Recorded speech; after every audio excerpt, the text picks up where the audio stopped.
तुमची राशी कोणती आहे? मकर, कर्क, वृश्चिक.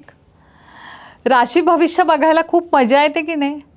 तुमच्यापैकी सगळेजण सकाळी पेपरमध्ये राशी भविष्य नक्की बघत असणार आहेत, कारण त्याच्यामध्ये जे काही भविष्य लिहिलेलं असतं ना ते संध्याकाळपर्यंत आपण खरं म्हणजे विसरूनही जातो, कॅज्युअली वाचलेलं असतं. पण सकाळी सकाळी असं वाटतं आज काय घडणार आहे आपल्या आयुष्यात, असं एक खूप उत्सुकता असतेच प्रत्येकाला. पण नंतर 2 तासांनी ते काहीही लक्षात नसतं. तर अशा या राशी भविष्याने ना खूप मजेदार किस्से घडलेले आहेत.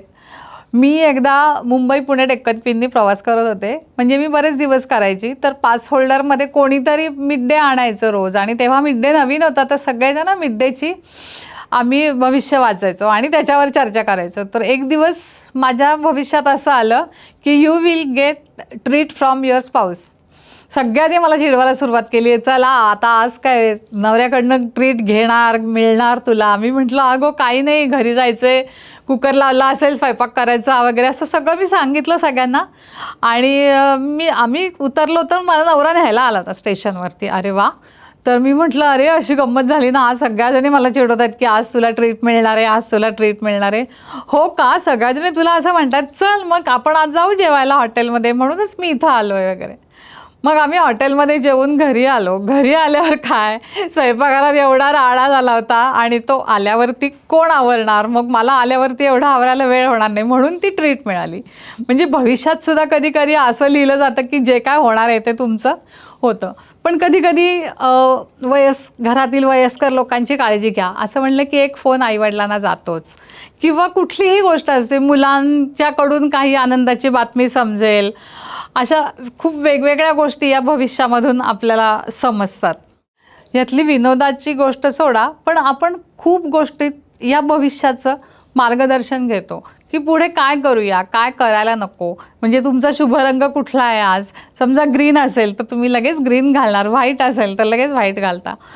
शुभ दिवस असेल तर आजचा दिवस शुभ जाईल, असं सुद्धा कधी कधी लिहिलेलं असतं भविष्यात.